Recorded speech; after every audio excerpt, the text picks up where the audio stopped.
Salut, content de vous proposer ce nouveau numéro de l'émission avec une artiste qu'on aime beaucoup, qui a marqué ces 20 dernières années. Bonjour Evangélie. Bonjour. Alors 99, une date importante, vous participez à l'émission Graines de Star sur M6. Ça a été un beau tremplin.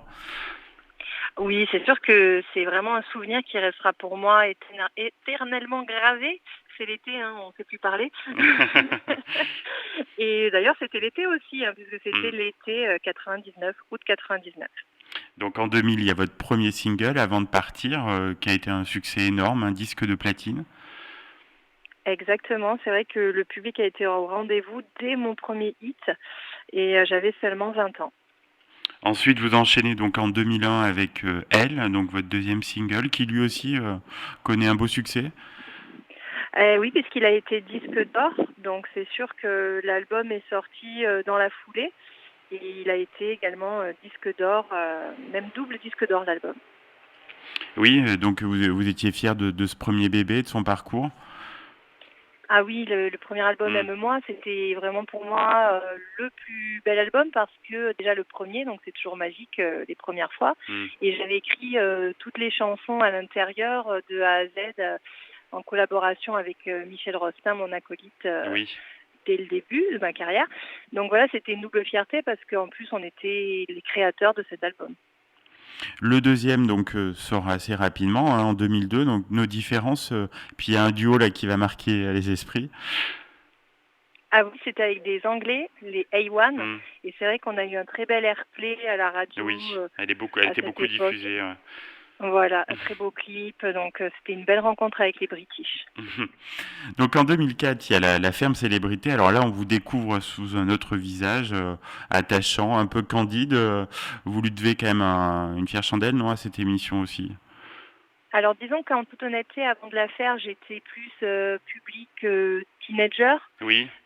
voire jeune adulte. Mm. Et suite à ce passage-là, j'ai été vraiment connue du grand public, comme on dit, hein, Oui. même la ménagère hein, Oui, des moins de voilà. 50 ans.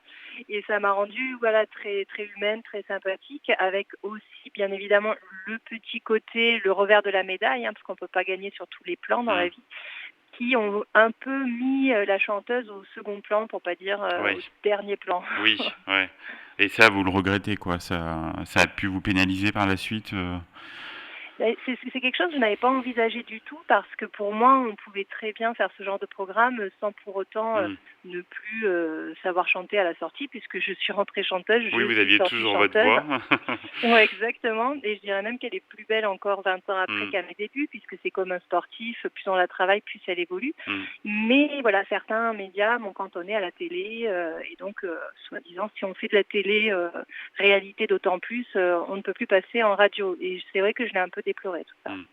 Donc vous sortez quand même en 2004 un best-of avec un inédit qui va beaucoup plaire au public. Donc une chanson dans le cœur, Felicita, donc qui était une adaptation du tube d'Albano et Romina Power. Pourquoi ce choix de chanson?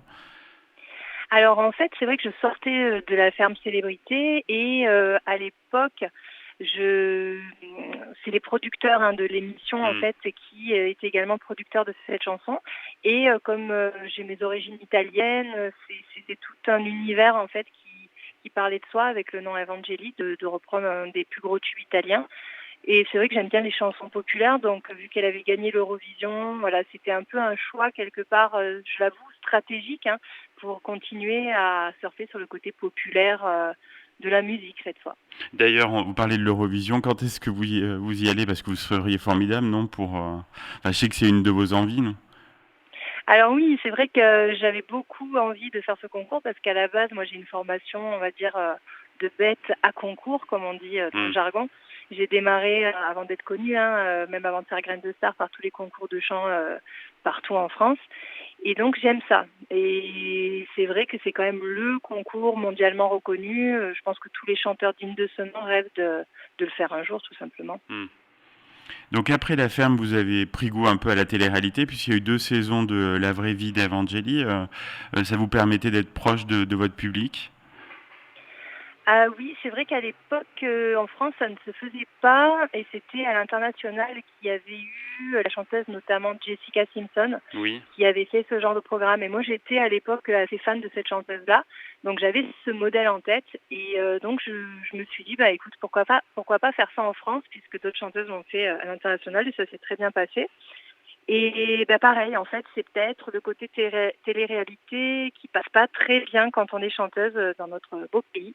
Mais tout ça, à l'époque, moi, je le découvrais parce que je suis un peu une pionnière Oui. de la Oui. télé-réalité. Donc, tous les risques, on va dire, c'est Bah oui, c'est vous moi les qui les avez ai pris. pris Ouais. voilà, de plein fouet. J'ai Mm. essayé les plâtres, on va dire. Mm. Donc dans les années 2000-2010, vous avez pas mal diversifié vos activités avec du théâtre, des séries, participation à des émissions de télé. Vous êtes multitalent. Exactement, c'est vrai que bah, toujours pareil, j'ai des modèles, j'avoue, à l'américaine où là-bas on sait chanter, on sait danser, Mm. on sait jouer la comédie et tout ça se mélange très bien en fait. Et j'aime ce côté polyvalent. Ouais, j'adore ça en fait. En 2018, il y a eu un album duo avec Francky Vincent. Je sais pas, j'ai lu des choses. Est-ce que ça vous a laissé un bon souvenir ou pas, cette expérience?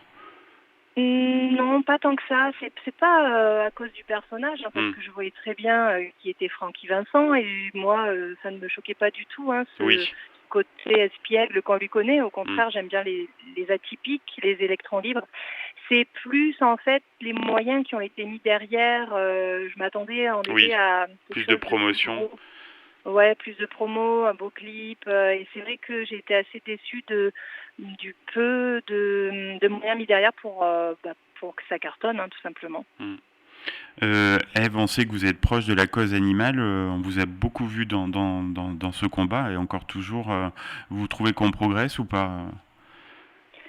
Alors, c'est pas gagné du tout parce que Mm. quand on voit encore certaines mentalités, notamment face au Covid, où les gens ont cru que Oui. leur animal allait leur refiler le Covid et Ouais. du coup, beaucoup de gens se sont empressés de les abandonner. Mm. On se dit qu'il y a encore un peu d'égoïsme, hein, malgré tout, chez Ouais. les êtres humains qui peuvent accessoiriser leur animal comme bon leur semble. C'est des fois un petit peu un jouet hein, pour les enfants. Et malheureusement, ce n'est pas des jouets. Donc, on ne peut pas disposer d'eux, les jeter à la poubelle dès qu'on n'en veut plus.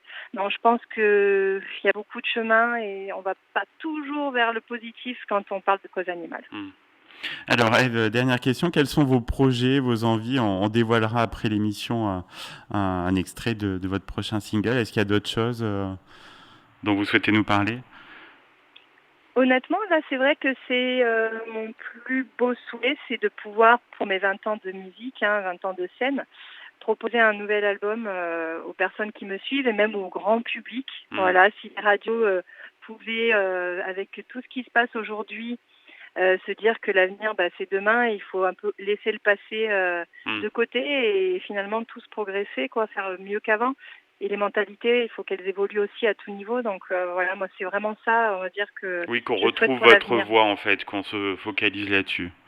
Exactement, qu'on se Mm. rappelle ma voix et qu'on se focalise dessus parce que ça a toujours été mon rêve, ça restera toujours mon rêve et autant faire participer un maximum de gens à ce rêve. Mm. Voilà. Ève, parlez-nous un peu donc de ce nouveau single. Comment il est né? Alors en fait, il s'appelle Ma vie entre mes mains et j'ai eu la chance de me le faire offrir par Isabelle Bernal, qui est une des auteurs de notre grande Johnny Hallyday. Donc elle a beaucoup de talent et également le batteur qui m'a fait le plaisir de jouer dessus, c'est le batteur officiel de Sting qui s'appelle Vinny Colaiuta. Donc c'est un des meilleurs batteurs au monde, hein. Il est basé aux États-Unis. Donc voilà, c'est vraiment une chanson où il y a une très belle équipe derrière et je les remercie encore de leur confiance. Eh bien, un grand merci, Evangélie, pour cet échange très sympathique et au plaisir donc de se retrouver à bientôt. Et donc, on va écouter tout de suite un avant-goût de ce que vous allez nous proposer musicalement. Avec grand plaisir. Et donc, même si c'est une année particulière, je ferai quand même quelques concerts cet été, Oui. notamment le 17 août dans le Var, au Castellet, pour mes 20 ans de scène. Ok. Et puis, on vous attend en Auvergne, hein, depuis votre dernier passage, je crois, à Puy-Guillaume. Voilà, on espère vous revoir très vite. Avec grand plaisir, que ça tombe pas dans l'oreille de sourd, je viendrai dès que tout sera possible. Ok, à bientôt, Ève. Au revoir. À bientôt, bonne journée, au revoir.